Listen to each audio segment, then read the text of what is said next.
Jungle.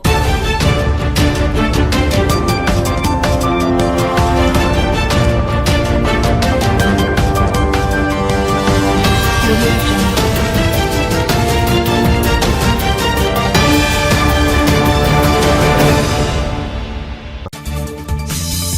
বাংলাদেশের রাজনীতি বরাবরই নাটক, ষড়যন্ত্র, গোপন সমঝোতা আর ক্ষমতার নেপথ্য খেলায় ভরপুর।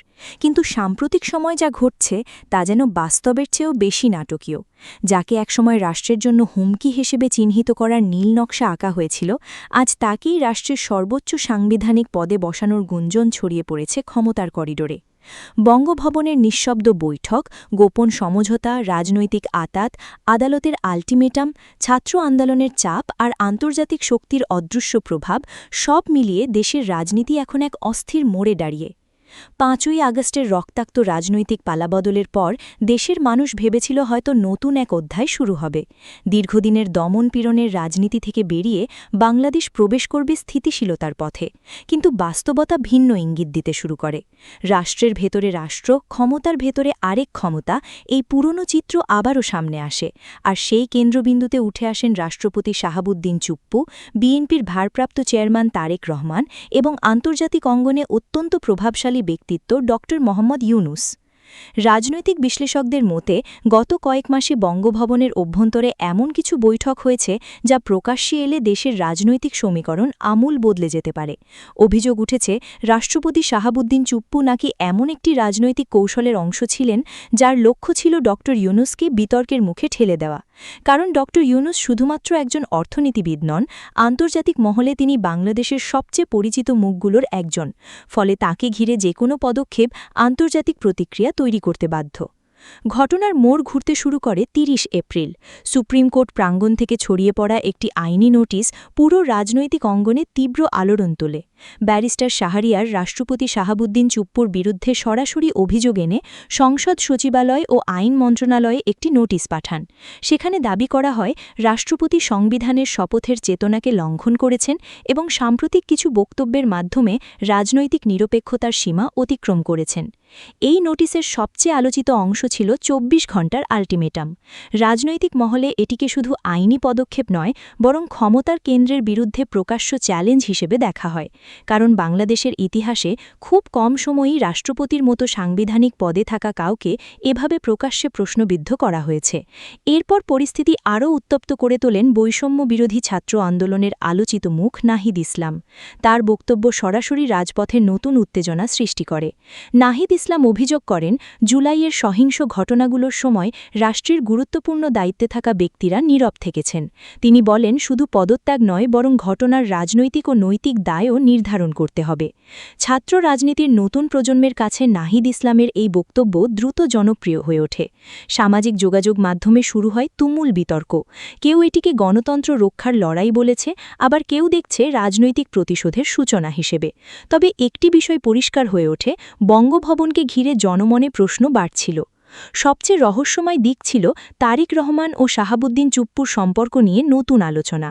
কারণ রাজনৈতিক ইতিহাস ঘাটলে দেখা যায় ২০১১ থেকে ২০১৬ সাল পর্যন্ত দুর্নীতি দমন কমিশনে দায়িত্ব পালনকালে শাহাবুদ্দিন চুপ্পুর ভূমিকা নিয়ে বিএনপি ঘরানার নেতাদের মধ্যে দীর্ঘদিন ক্ষোভ ছিল। তখন বিভিন্ন দুর্নীতি মামলায় বিএনপির একাধিক নেতার বিরুদ্ধে কঠোর অবস্থান নেওয়া হয়েছিল। সেই অতীতের পর আজ কেন একই ব্যক্তি নিয়ে নতুন রাজনৈতিক সমঝোতার গুঞ্জন উঠছে, এই প্রশ্নই এখন আলোচনার কেন্দ্রবিন্দু।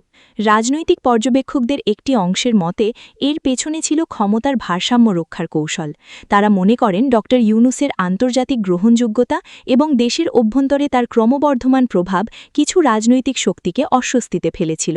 ফলে তাকে সরাসরি মোকাবিলা না করে সাংবিধানিক চাপ সৃষ্টি করার পরিকল্পনা নেওয়া হয়েছিল। আর সেই পরিকল্পনার অংশ হিসেবেই রাষ্ট্রপতিকে ব্যবহার করার চেষ্টা হতে পারে। অনুসন্ধানী মহলের দাবি ড. ইউনূসের বিদেশ সফর, বিশ্ব নেতাদের সঙ্গে বৈঠক এবং আন্তর্জাতিক সমর্থনকে কেন্দ্র করে একটি বড় ধরনের প্রচারণা চালানোর প্রস্তুতি ছিল। উদ্দেশ্য ছিল তাকে বিদেশ ঘেঁষা রাজনীতির প্রতীক হিসেবে তুলে ধরা। যদিও এসব অভিযোগের পক্ষে এখনও কোনো আনুষ্ঠানিক প্রমাণ প্রকাশ্যে আসেনি, তবে রাজনৈতিক গুঞ্জন থেমে নেই। এদিকে ড. ইউনূসকে ঘিরে জনমতের আরেকটি দিকও স্পষ্ট হয়ে ওঠে। বিশেষ করে তরুণ প্রজন্মের একটি বড় অংশ তাকে পরিবর্তনের প্রতীক হিসেবে দেখতে শুরু করেছে। তাদের বিশ্বাস পুরনো রাজনৈতিক রাজনৈতিক কাঠামোর বাইরে গিয়ে নতুন ধরনের নেতৃত্বের সম্ভাবনা তৈরি হয়েছে, ফলে তাকে ঘিরে নেতিবাচক প্রচারণা উল্টো জনসমর্থন আরও বাড়িয়ে দেয়। পরিস্থিতি এমন জায়গায় পৌঁছে যায় যে যাদের বিরুদ্ধে একসময় ডক্টর ইউনূসকে দুর্বল করার অভিযোগ উঠেছিল, তারাই পরে তাকে রাষ্ট্রপতি হিসেবে ভাবার আলোচনা শুরু করেছে, এমন কথাও রাজনৈতিক মহলে ছড়িয়ে পড়ে। যদিও আনুষ্ঠানিকভাবে কেউ এ বিষয়ে মুখ খোলেনি, তবু এই গুঞ্জন দেশের রাজনৈতিক অঙ্গনে বিশাল আলোচনার জন্ম দেয়। অন্যদিকে শাহাবুদ্দিন চুপ্পুর ঘিরে পুরনো নানা অভিযোগও আবার সামনে আসতে থাকে। সামাজিক মাধ্যমে তার অতীত রাজনৈতিক ভূমিকা, বিভিন্ন বক্তব্য ও ক্ষমতার ব্যবহার নিয়ে সমালোচনা বাড়ে। বিরোধীরা দাবি করতে থাকেন তিনি রাষ্ট্রপতির নিরপেক্ষ অবস্থান বজায় রাখতে ব্যর্থ হয়েছেন। যদিও রাষ্ট্রপতির দফতর এসব অভিযোগ নিয়ে প্রকাশ্যে বেশি প্রতিক্রিয়া দেয়নি। তারিক রহমানের অবস্থান নিয়েও তৈরি হয়েছে জটিলতা।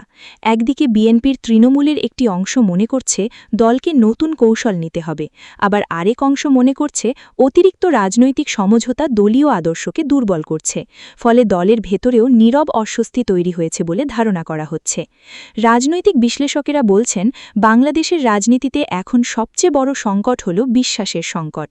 জনগণ আর সহজে কোনো রাজনৈতিক বক্তব্য বিশ্বাস করতে পারছে না, কারণ দীর্ঘদিন ধরে ক্ষমতার পালাবদলের সঙ্গে সঙ্গে অবস্থান বদলের সংস্কৃতি এতটাই গভীর হয়েছে যে মানুষ এখন প্রতিটি রাজনৈতিক ঘটনাকে সন্দেহের চোখে দেখে।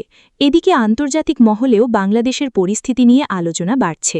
ওয়াশিংটন, ব্রাসেলস এবং জাতিসংঘের বিভিন্ন পর্যায়ে বাংলাদেশের রাজনৈতিক স্থিতিশীলতা নিয়ে উদ্বেগ প্রকাশ করা হয়েছে বলে কূটনৈতিক সূত্রগুলো ইঙ্গিত দিচ্ছে।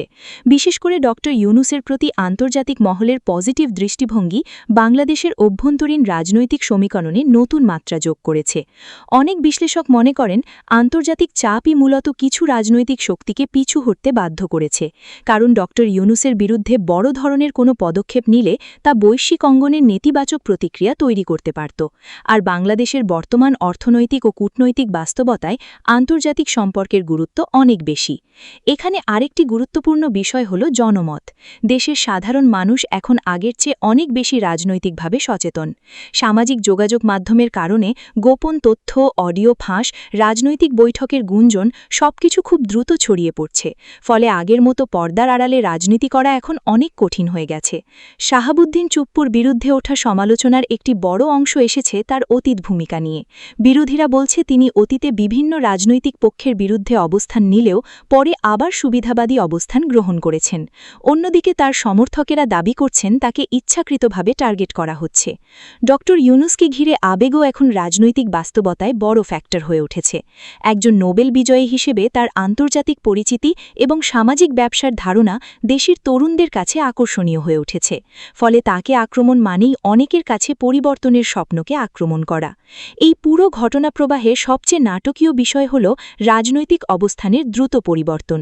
যারা একসময় একে অপরের বিরুদ্ধে কঠোর অবস্থান নিয়েছিলেন, তারাই আবার নতুন সমীকরণে কাছাকাছি আসছেন। বাংলাদেশের রাজনীতিতে এটি নতুন কিছু নয়, তবে এবারের প্রেক্ষাপট ভিন্ন, কারণ এখানে আন্তর্জাতিক কূটনীতি, ছাত্র আন্দোলন, আদালতের চাপ এবং জনমতের বিস্ফোরণ সবকিছু মিলিয়ে ক্ষমতার খেলায় নতুন নিয়ম তৈরি হয়েছে। রাজনৈতিক অঙ্গনে এখন সবচেয়ে বড় প্রশ্ন, এই সংকট কোথায় গিয়ে থামবে? শাহাবুদ্দিন চুপ্পু কি শেষ পর্যন্ত পদত্যাগের চাপে পড়বেন? তারিক রহমান কি নতুন রাজনৈতিক কৌশল নেবেন? আর ডক্টর ইউনূস কি সত্যিই দেশের ক্ষমতার কেন্দ্রে আরও গুরুত্বপূর্ণ ভূমিকায় আসবেন? এইসব প্রশ্নের উত্তর এখনও অনিশ্চিত।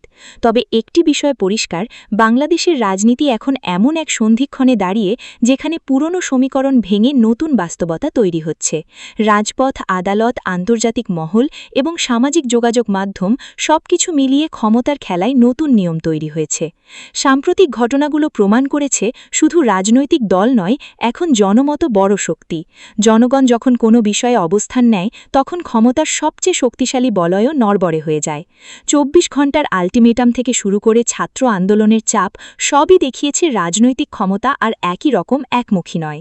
শেষ পর্যন্ত এই রাজনৈতিক নাটকের সবচেয়ে বড় শিক্ষা সম্ভবত এটাই যে বাংলাদেশের রাজনীতিতে স্থায়ী বন্ধু বা শত্রু বলে কিছু নেই। এখানে ক্ষমতার সমীকরণ প্রতিনিয়ত বদলায়। আজ যার বিরুদ্ধে ষড়যন্ত্র, কাল তাঁকেই আবার রক্ষাকর্তা হিসেবে দরকার পড়ে। আর সেই কারণেই দেশের মানুষ এখন প্রতিটি রাজনৈতিক ঘটনার পেছনে লুকিয়ে থাকা আসল উদ্দেশ্য খুঁজতে শুরু করেছে। বঙ্গভবনের নীরব করিডোর থেকে রাজপথের উত্তাল স্লোগান, সবখানেই এখন একটাই আলোচনা। বাংলাদেশের রাজনীতির পরবর্তী অধ্যায় কে লিখবেন? শাহাবুদ্দিন চুপ্পু, তারেক রহমান, নাহিদ ইসলাম নাকি ড. মোহাম্মদ ইউনূস? সময়ই তার উত্তর দেবে।